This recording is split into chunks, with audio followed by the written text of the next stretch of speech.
শিক্ষাদানের কৌশলে আপ্লুত পড়ুয়ারা শিক্ষারত্ন পুরস্কার পাচ্ছেন শিক্ষক সৈকত রাউত। রাজ্য সরকারের শিক্ষারত্ন পুরস্কার পেতে চলেছেন পূর্ব বর্ধমান জেলার মেমারি থানার অন্তর্গত মেমারি চক্রের কলা নবগ্রাম নিম্ন বুনিয়াদী বিদ্যালয়ের শিক্ষক সৈকত রাউত।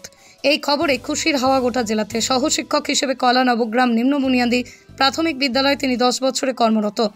বিশেষজ্ঞ কমিটির সদস্য হিসেবে সরকারি পাঠ্যপুস্তক বাটারফ্লাই নির্মাণে অংশগ্রহণ করেছেন।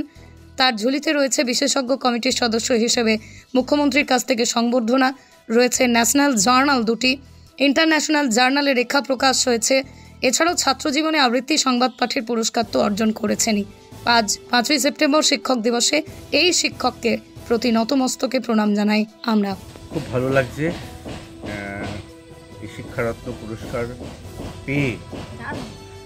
আমি অত্যন্ত আপ্লুত, আনন্দিত। এটা আমার কাছে একটা স্বীকৃতি। এতদিন ধরে শিক্ষাক্ষেত্রে যে বিভিন্ন কাজ করেছি সেই কাজের একটা স্বীকৃতি। কতদিন ধরে শিক্ষকতা করছেন? আমি প্রায় 22 বছর ধরে শিক্ষকতা করছি। এখন কোন স্কুলে রয়েছে? আমি এখন কলা নবগ্রাম জুনিয়র বেসিক স্কুলে আছি। মূলত কোন ক্যাটাগরিতে পুরস্কারটা পাচ্ছেন? এই পুরস্কারটা মূলত দেওয়া হয় বিভিন্ন প্যারামিটারের বেসিসে। একজন শিক্ষক, সেই শিক্ষক তিনি তার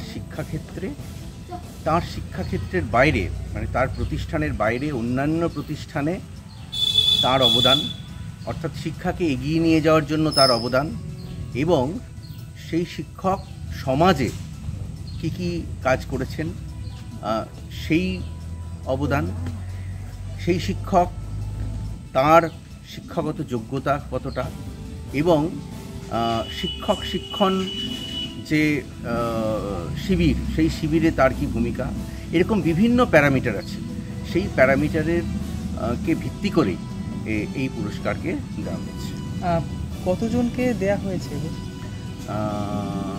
পূর্ব বর্ধমান জেলা থেকে আমি শুনেছি 2 জনকে এই পুরস্কার দেওয়া হচ্ছে। রাজ্যের সংখ্যাটা এখনো ঠিক জানি না, রাজ্যে মোট কতজন পেয়েছে বা প্রত্যেক বছর কি এটা এই পুরস্কারটা দেওয়া হয়? হ্যাঁ, প্রত্যেক বছর এই পুরস্কারটা দেওয়া হয়। মাননীয় মুখ্যমন্ত্রীর তরফ থেকে শিক্ষা দপ্তর এই পুরস্কারটা দেয়। আপনার বাড়ি? আমার বাড়ি বটশুলে।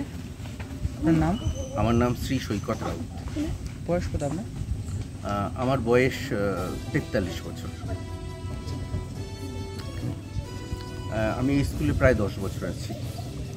এই টিচার্স ডে রয়েছে, সেই জায়গায় একজন শিক্ষক হিসেবে ছাত্রছাত্রীদের কি বলবেন? শিক্ষক হিসেবে ছাত্রছাত্রীদের সবসময় বলবো যে শিক্ষা হলো জীবনব্যাপী, এবং এই জীবনব্যাপী শিক্ষাটা তত্ত্বগতভাবে যতটা আমরা বলি সেটাকে বাস্তবে প্রয়োগ করা দরকার। কারণ আধুনিক শিক্ষার কিছু প্যারাডাইম শিফট হয়েছে। আধুনিক শিক্ষার আমরা যে পাঠ্যপুস্তক যদি দেখি, সেই পাঠ্যপুস্তক কিন্তু কনস্ট্রাকটিভিস্ট অ্যাপ্রোচে তৈরি এবং আইকন মেথডে তাকে পড়ানো হয়। এ প্রসঙ্গে বলে রাখি, আমি পশ্চিমবঙ্গ সরকারের যে সিলেবাস কমিটি, এক্সপার্ট কমিটিতে আমি কাজ করেছি। সরকারি বইগুলো আমরা তৈরি করেছি, এবং সেই বইগুলো তৈরি করতে গিয়ে আমি অনেক কিছু শিখেছি, এবং আমার চিন্তাভাবনাকে আমরা এই সরকারি বইতে দিতে পেরেছি। যদিও সেখানে একটা নির্দিষ্ট গাইডলাইন ছিল, সেটা হচ্ছে NCF 2005। সেই গাইডলাইনকে মেনে আমাদের এই বইগুলো পড়তে হয়েছে। তো এই বইগুলো পড়া বা সিলেবাস কমিটিতে কাজ করা আমার কাছে একটা অত্যন্ত গর্বের বিষয়, আনন্দের বিষয়।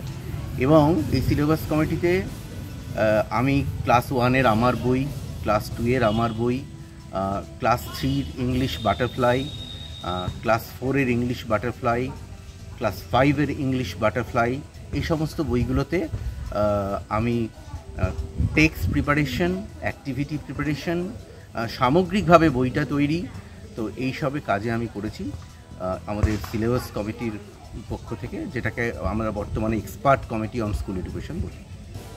শিক্ষকতার পাশাপাশি আর কি করেন?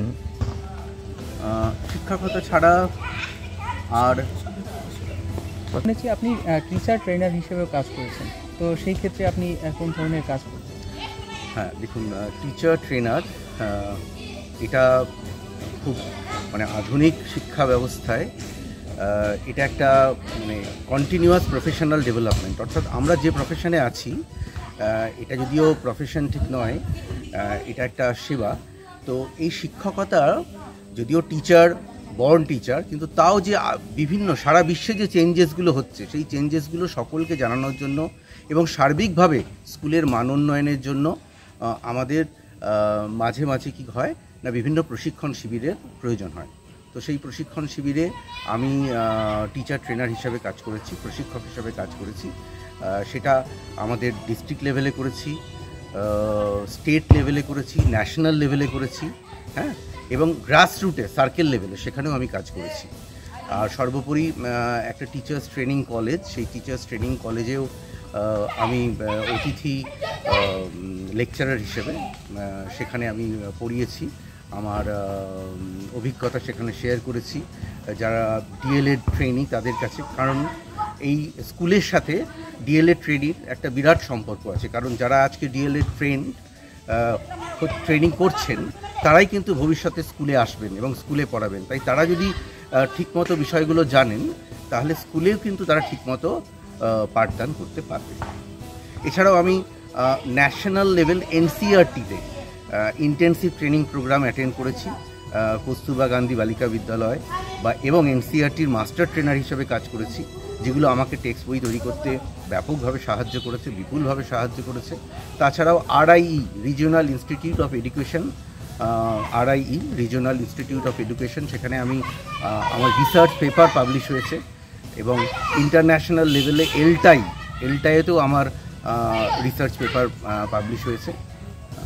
এই টিচার্স ট্রেনিং আমি করেছি। Thank you.